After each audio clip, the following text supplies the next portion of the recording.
in assembling the CSRT, we have seen that the several organizations from the CSRT, some CSRT are formed dynamically according to according to particular response to an incident instead of establish a centralized team which is dedicated to the respond responding to incidents.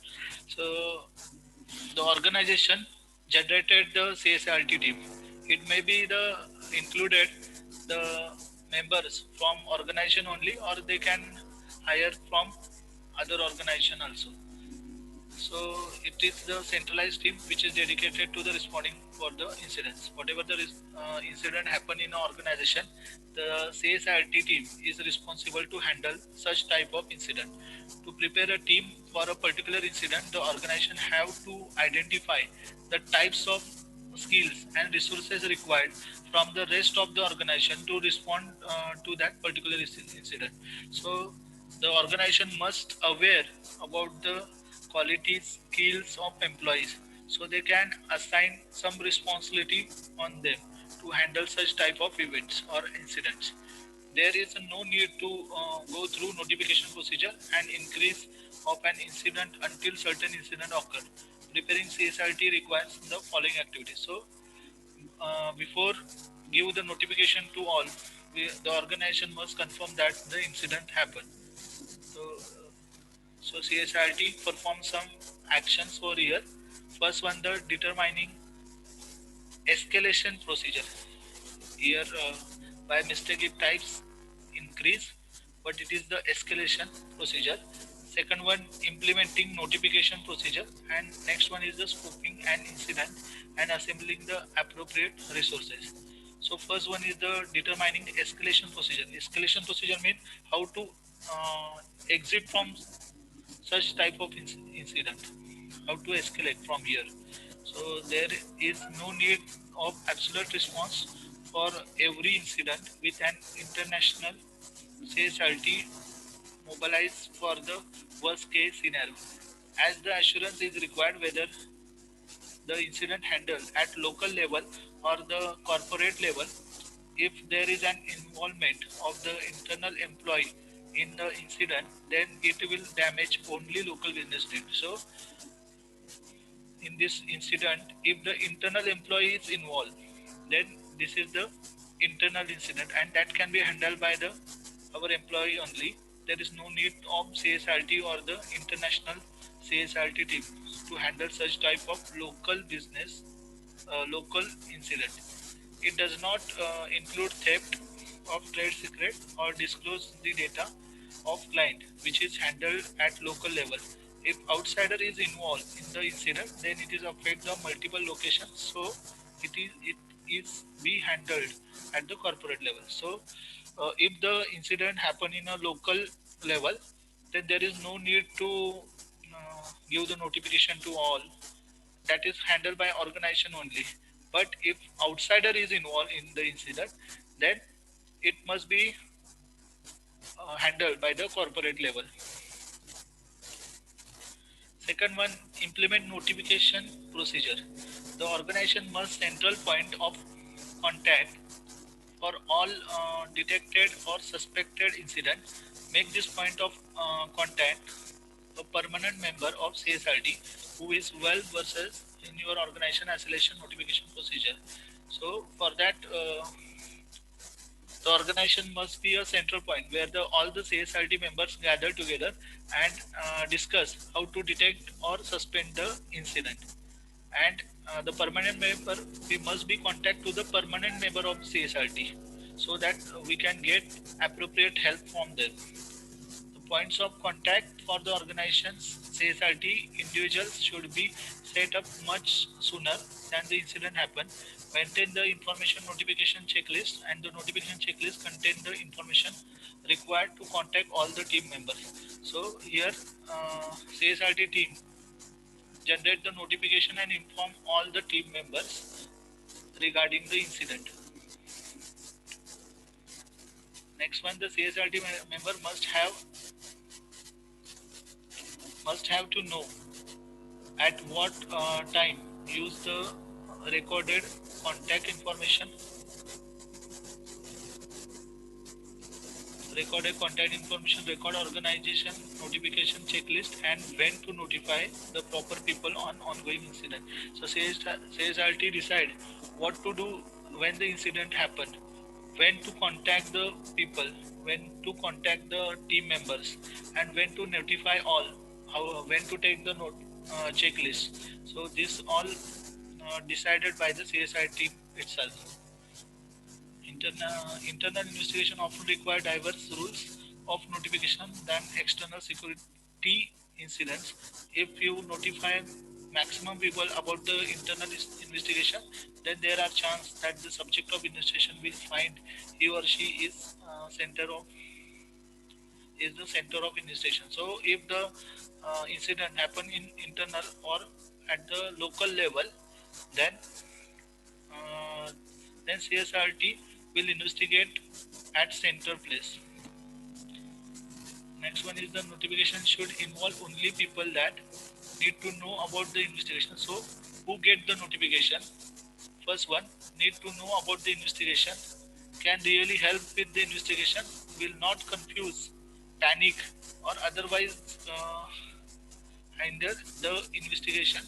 And last one, are not a dear friend of the suspect. So these are the people whom we can contact, or we can give the notification for them, who really need to know about the investigation, and who are going to help us in the investigation, will not distract from the investigation. And last one is there must not be a friend of suspects. So there must be a leaking information. So these four persons will get notification when the incident actually happened. And last one is the scoping an incident and assembling the appropriate resources. Incident response needs quick decision and the speed. Okay, next one is the scoping an incident and assembling the appropriate resources. Incident response needs a quick decision and the speed at which you can regularly save your organization time and money, as well as the reflects on its reputation. When you are assembling CSRT, the first step is to determine specialists required for the work. The number of type of people on team depend on this factor. So first of all, we must handle the incident as early as possible, because as the time span increase, it will affect the money, then company reputation also. जोपर्यंत म्हणजे जसं incident happen होतं तोपर्यंत investigation fast प्रोसिजरमध्ये start व्हायला पाहिजे आणि त्यातनं escalate व्हायला पाहिजे, त्यातनं बाहेर पडायला पाहिजे लवकर. Otherwise it will affect on the economy also, and also the reputation of organization. And then after that, CSRT need to first to determine a special person who can handle such type of incidents. And for that, we have to consider the following factors. First one, how many workstations are involved in the incident? How many operating system are involved?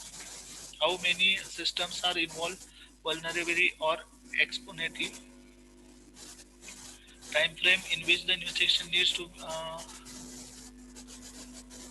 perform potential exposure, profile of the case, your organization desired for the big or the small investigation team, whether or not litigation is probable, whether it is internal investigation, and whether the subject of investigation aware of the investigation. So these points we are going to consider whenever we decide the specialist, how many workstation are there, which operating system we use, then we are taking any legal action for that.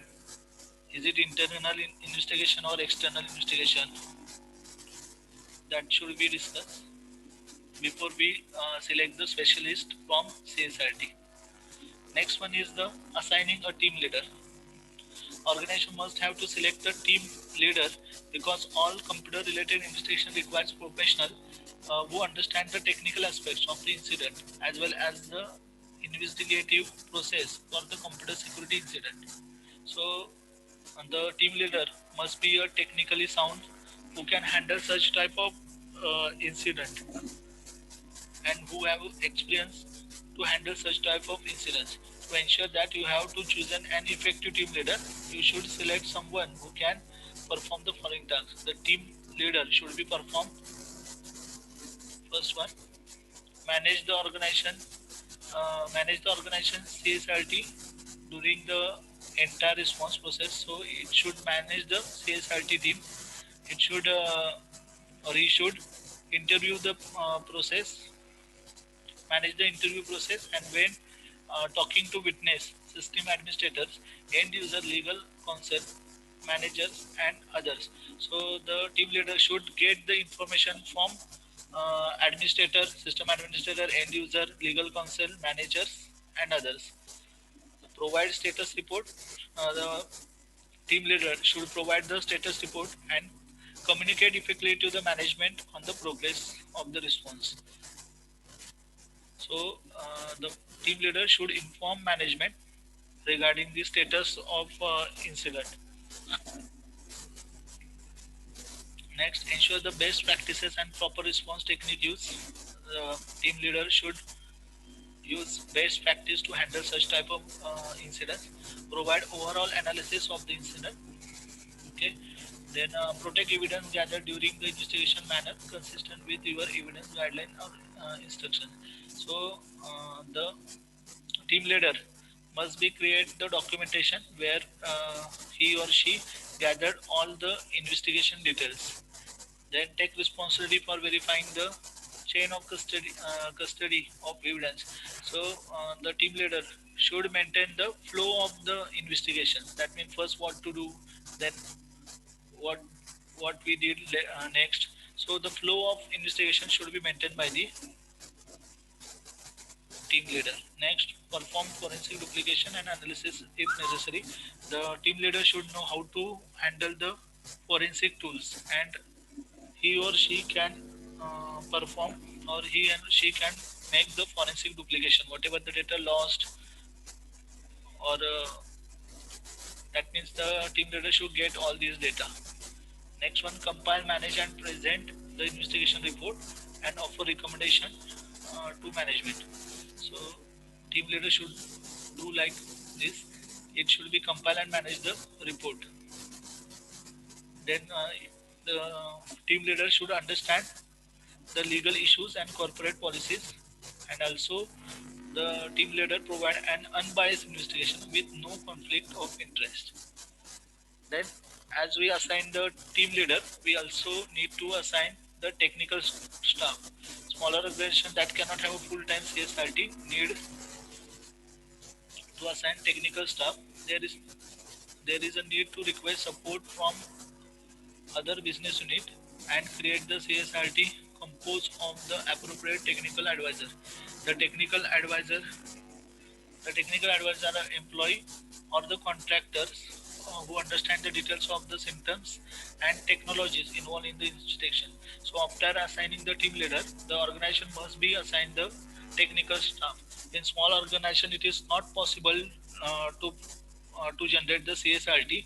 For that, they need to assign the technical staff to investigate such type of incidents. So the technical advisor are the employees or the contractor who understand the details of the systems and technology involved in the installation. The employee must, or the technical advisor must have a knowledge of the technique, how to handle such type of incidents technically. These people, so the team technical staff must have the following qualities: that knowledge of complete operating system, ability to review logs, audits, trails, and other evidence and clearly report findings, knowledge of proper evidence handling techniques. The technical team ability should have the ability to perform proper damage assessment, ability to assess the determining the scope of incident, ability to determine the nature of the incident and identify the specific technical details supports their conclusions, ability to make recommendation and how remedy the situation. So the technical team or technical staff should take care of all these things. he must be technically sound. He can handle this such type of incidents or situation. Okay, next one. And some more are there. Capacity to maintain the perspective that the technology evidence, including audit trails, logs, core dump, or live data collection and critical result of incident. So the team members should maintain all this data regarding perspective or technological evidence, including the audio trails, where all the logs should be uh, in all logs. That means system log or other logs. The team leader can get all this data. Documentation skill must be there. Then ability to support a team leader, ability to perform interviews when needed. Once the CSRT or the investigation team is assembled, you are ready to begin the investigation. So the team leader must support the CSRT or the investigation team. Next point is performing traditional investigation steps. So this is the sixth one. So after assigning team leader as well as member, the organization performs some traditional investigation steps. So the investigation phase involves determining the surroundings of an incident in the form of who, what, when, where, how. There are two ways to simplify the technical investigation. To divide the evidence, you can collect into three categories. So three categories are there for the investigation. First one is the post-based evidence. These are all our traditional investigation steps that we use regularly when the incident happens. First one is the post-based investigation. Second one is the host-based evidence. Second one is the network-based evidence, and last one is the other evidence. In host-based evidence, regarding to the operating system, in that included the data is collected from the Windows operating system, Unix machines, or from the devices actually involved in the incident. So here, the all the machines that are affected by the incident get the data from that particular machines. Then network-based evidence is collected from routers. So whenever the technical team view the routers ideas, that the intrusion detection system network monitors, it may be possible that some network node not immediately involved in the incident. So the technical team gather all the data from routers, ideas, and network monitors also. Then other evidence means testimonial data that contributes to the case. For example, motive, intent, and some other digital evidence. It also consists of other information gathered from the people. This is when you gather the personal files, interviewers, employees, interviewer, incidents, witness, interviewer, character witness, and document the information gathered. So, in other evidence, the technical team should gather all the information from taking an interview of employees, interview incident with witness, interview character witness, and document all the information gathered. Other information can be included voicemail system, time cards, card swipe data, physical security logs, video camera tapes, employee record, telephone call logs, and fax logs. So the technical team get information by interviewing and also review some technical devices.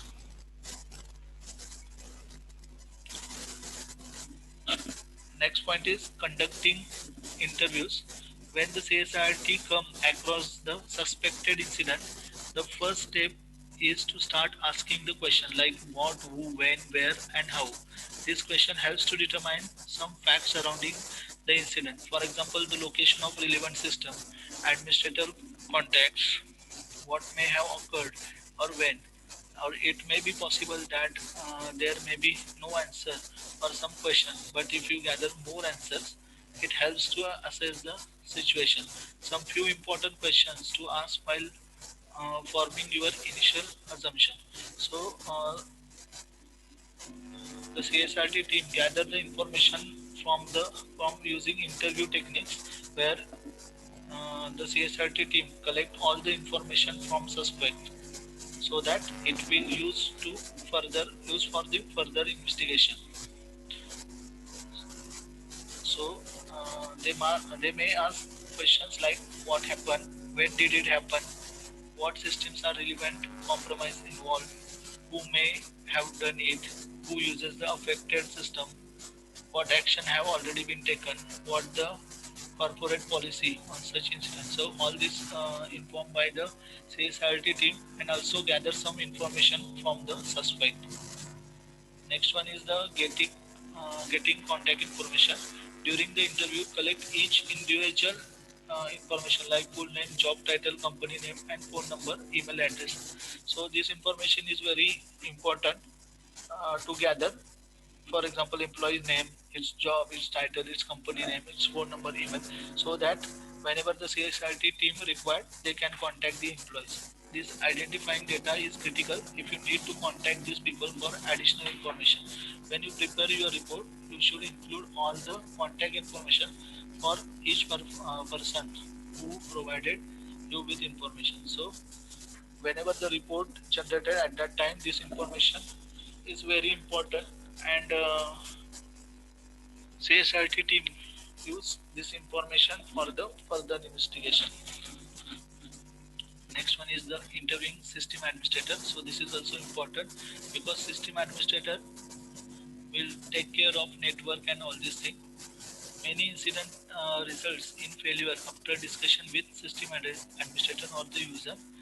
This is true when the notification of the suspected incident comes from the firewall logs. For example, IDS detection failed login attempts.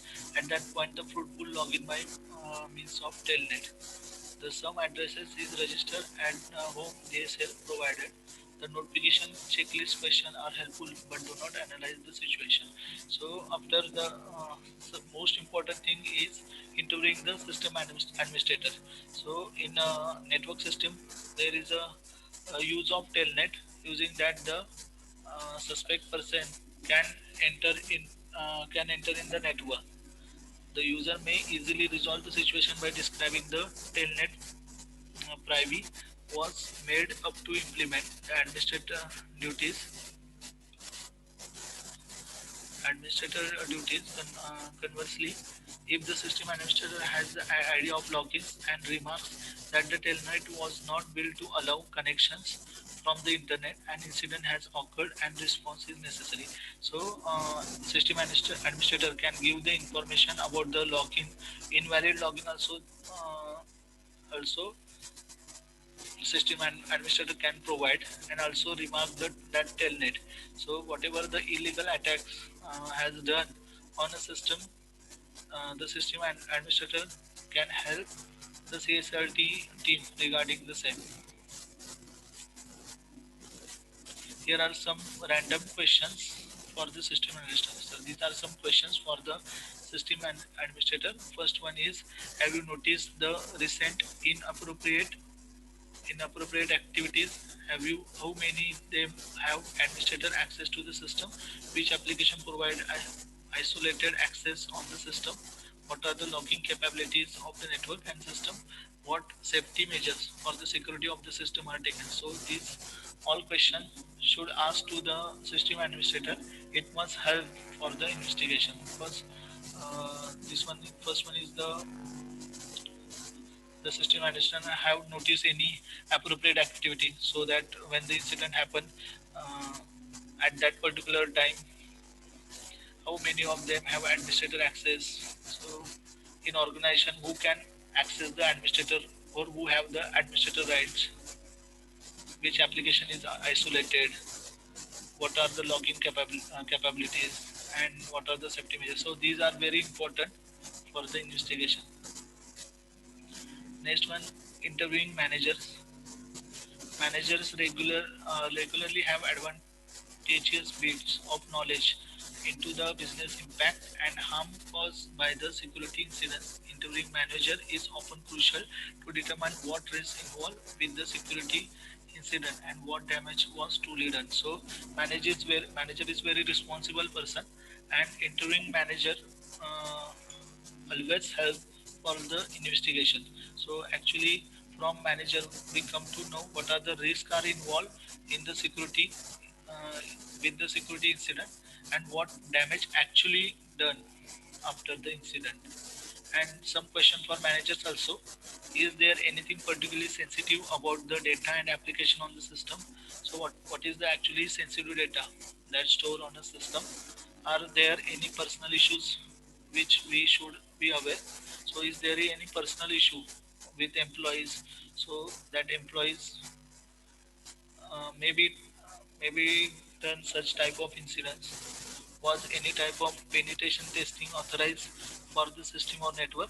So any penetration testing, that means whenever the attacker or any irrelevant person enter in our system, the system notify us. So any that type of system is available here for the authorization. And next one is the what is the worst case scenario that can play out based on what you know about this incident. So this question should be asked to the manager to get appropriate information from him.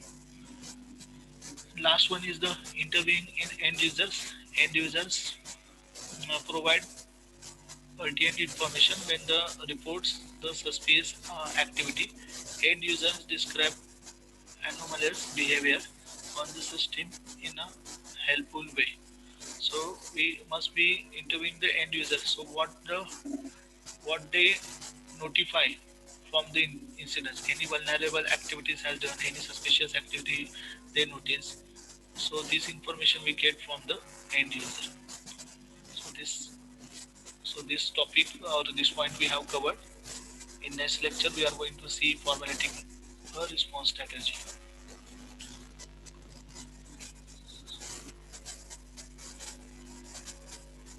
So here we end the session. If you have any doubt, you can contact me and ask the doubt.